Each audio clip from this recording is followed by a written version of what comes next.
समझना ही बदलना है। यदि बात आप समझ लेते हो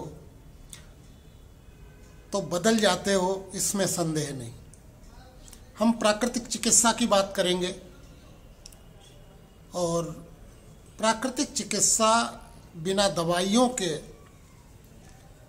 बीमार होने से पहले भी और बीमार होने के बाद भी आपका सहयोग करती है और आप उस समस्या से मुक्त हो जाते हैं।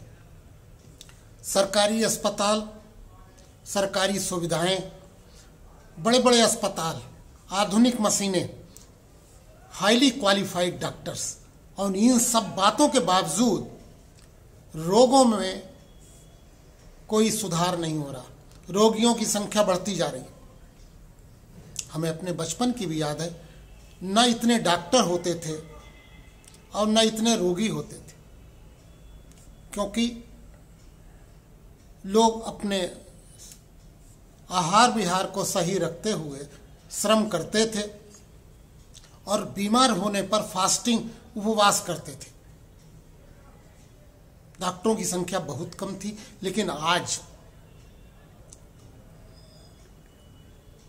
असंख्य रोगी सड़कों पे घूम रहे हैं, अस्पतालों में हैं, जांचें करा रहे हैं, नियमित दवाई खा रहे हैं और अपनी जीवनी शक्ति खत्म कर रहे हैं। शरीर के अंदर विजातीय द्रव्य बढ़ता जा रहा है।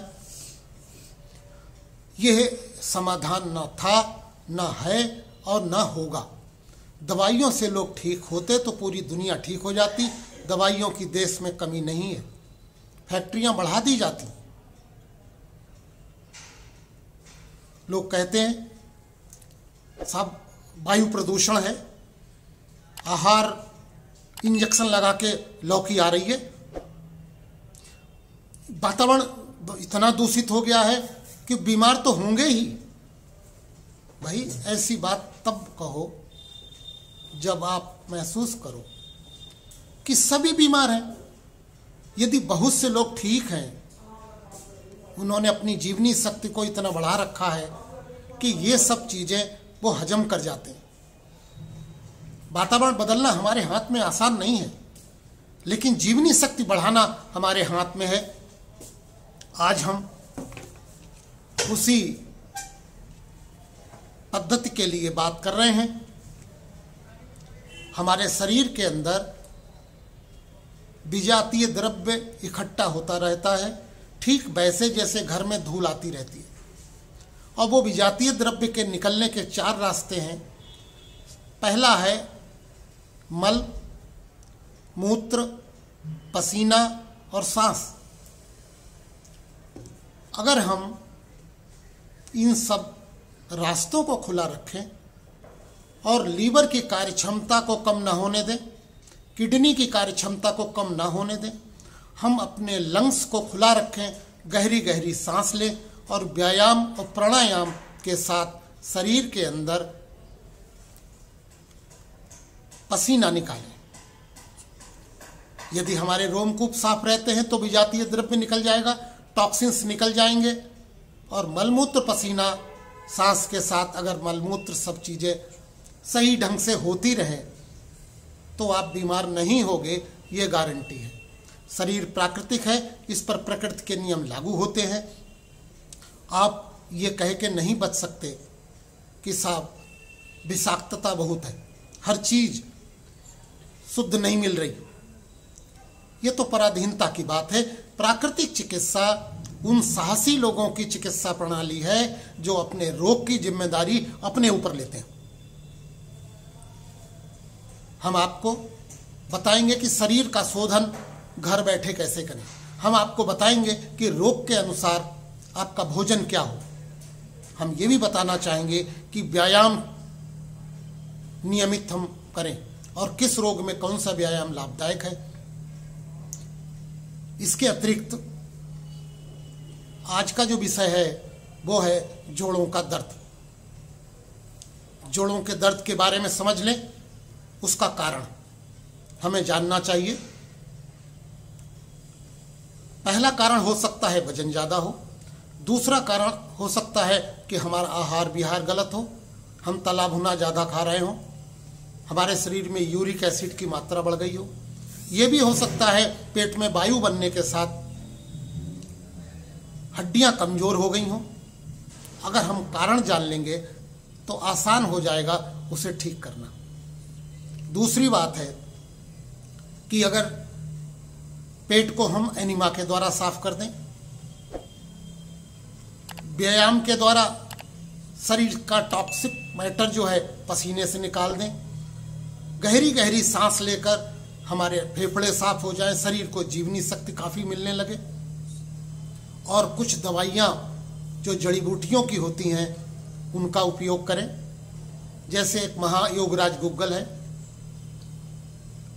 इसे हम ले सकते हैं, बजाय कि हम पेन किलर लें कोई।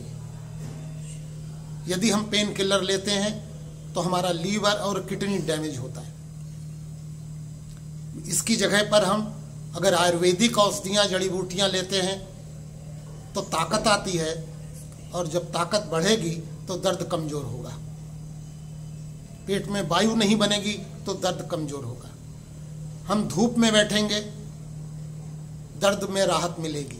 तो इन साधनों को अपनाओ जो सस्ते भी हैं, सरल भी हैं, स्वाभाविक भी हैं, और यही हमेशा निरोग जीवन देने के कारण रहे हैं। हम आपको बताते हैं, अगर जोड़ों में दर्द है, सूजन है, उसमें जकड़न होती है, उठते समय आपको 2-4 मिनट सामान्य होने में लगते हैं, और वहाँ पर लाली सी आ रही है, तो गठिया भी हो सकता है। इस सब को का कारण एक ही है। ध्यान रखना, कारण पर हमें काम करना है, लक्षणों पर नहीं। घर में गर्म पानी आप एक बाल्टी में करें, उसमें नमक डालें, इप्सम साल्ट, और उसको घुटनों पर डालें। शरीर के दूसरे हिस्से पर है तो टॉवल को पानी में गर्म करके निचोड़ के उस जगह पे रखें। सोते समय फुटवात लें, एक कुकर में अजवाइन डाल के भाप बनाएं, और जहां पर सीटी लगती है वहां एक पाइप लगा लें, और उस पाइप से उस घुटने की सिकाई करके ऊपर से पट्टी बांध दें। आप 2-3 दिन का फास्ट भी रख सकते हो, जिसमें केवल सब्जियों का सूप हो और सब्जियां हो, दोपहर में फल हो। परहेज की बात अगर हो तो पालक, पत्ता गोभी, फूल गोभी, अरहर की दाल, उड़द की दाल, राजमा, छोले, चने की दाल, ये सब चीज़ों से हम परहेज करें। आवश्यक होगा धूप में जरूर बैठें, और ठंडी चीज़ों से बचें, खट्टी चीज़ों से बचें। जब आप एक बार ठीक हो जाओगे तो फिर आपको कोई परहेज की आवश्यकता नहीं पड़ेगी। ध्यान रखना, कोई वस्तु नुकसान नहीं करती, उसकी मात्रा नुकसान करती है। अगर आप सीमित मात्रा में कोई चीज़ लेते हो तो वो हजम हो जाएगी। हमारा लीवर बहुत सी दवाइयाँ बनाता है, और उसका जो द्वारा मेटाबॉलिज्म है, अगर उसको हम नियंत्रित कर लेते हैं तो हम पूरे शरीर को आसानी से स्वस्थ रख सकते हैं। ये भरोसा करो। एक बात आखिर में हम कहना चाहेंगे, मैं डॉक्टर प्रमोद वाजपेयी पिछले 35 वर्षों से प्राकृतिक चिकित्सा, आयुर्वेदिक चिकित्सा, योग और परहेज के द्वारा सभी रोगों के लिए काम करता हूँ। धीरे धीरे हम आपको एक एक सब्जेक्ट पर वीडियो देते जाएंगे जो आपको स्वस्थ होने में मदद देंगे। यह स्वास्थ्य के प्रति आत्मनिर्भरता की ओर हमारा कदम है। हमारा सेंटर गाजियाबाद में है, जहां सब आवासीय सुविधाएं और प्रशिक्षण दिया जाता है। हमारा फ़ोन नंबर है 8920384955।